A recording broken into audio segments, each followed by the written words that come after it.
Hello, welcome back. We're going to do a couple more examples on completing the square and taking square roots. Okay, so solve for x.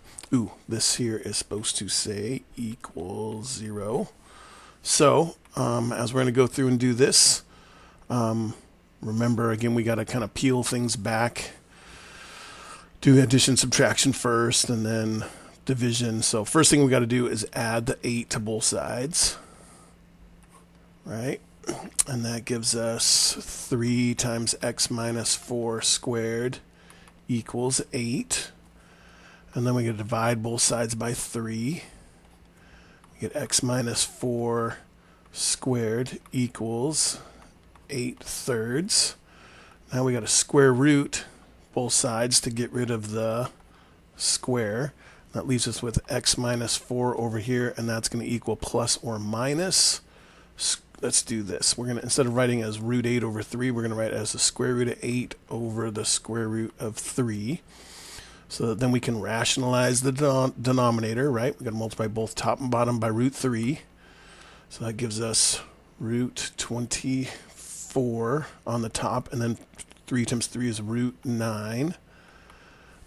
Oops, I can't keep going over this way because I need room for that. So the 24 actually breaks down into, what, 4 times 6, right? 4 is a perfect square. And then square root of 9.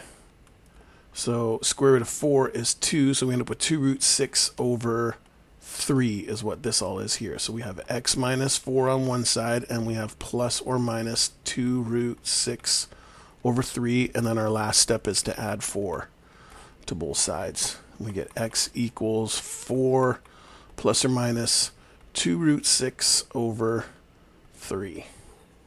Okay? Now, just to kind of help you out, when to do this taking the square and versus when to complete the square, the big difference on this here is if you have a perfect square and just a number, then you just do the taking square roots. If you have a perfect square, a number, and an x in the middle, that's when you got to do completing the square. Okay, so let's do this.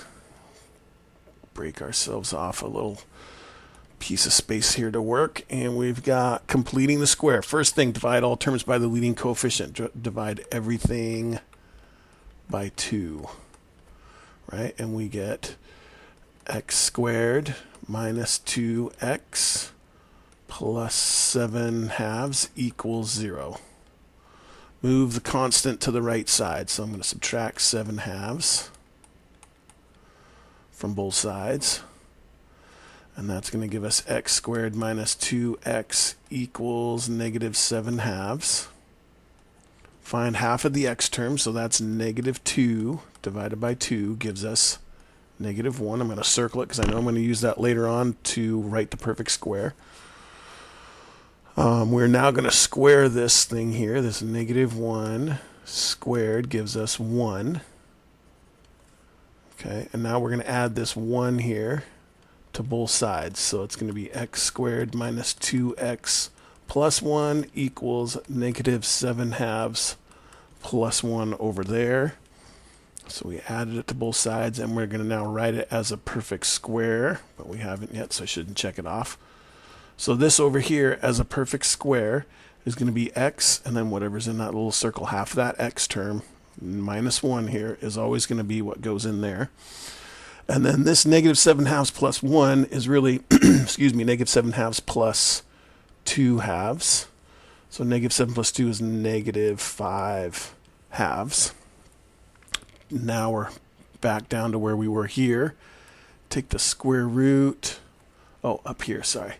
Take the square root of both sides, and we get x minus 1 equals plus or minus, excuse me, the square root of negative 5 over over positive 2, over square root of 2. Now, we have to rationalize the denominator for sure. So multiply by root 2, multiply by root 2, and then we're going to have to get rid of this negative, square root of a negative. We're going to have to turn that into an I at some point. You can do it at the beginning or you can do it at the end. It doesn't really matter. But this one here, if I Just do negative 5 times 2. That's negative, that's negative root 10. Root 2 times root 2 is root 4. This negative under the radical turns into an I. Root 10. Root 4 is 2. So that's what we end up with on the right side over here. So we have x minus 1 equals plus or minus I root 10 over 2. And our last step is to add 1 to both sides. So we get x equals 1 plus or minus I root 10 over 2. And that is our answer there. That's a 2. There we go. Okay. Write it as a perfect square. Solve for x. Okay. All right. That's just a couple more examples just to kind of make sure that you've got that completing the square and taking square roots down, because I know that's a lot of math for a few individual little problems there. But again, if you have any further questions on any of this, please feel free to ask. Thanks.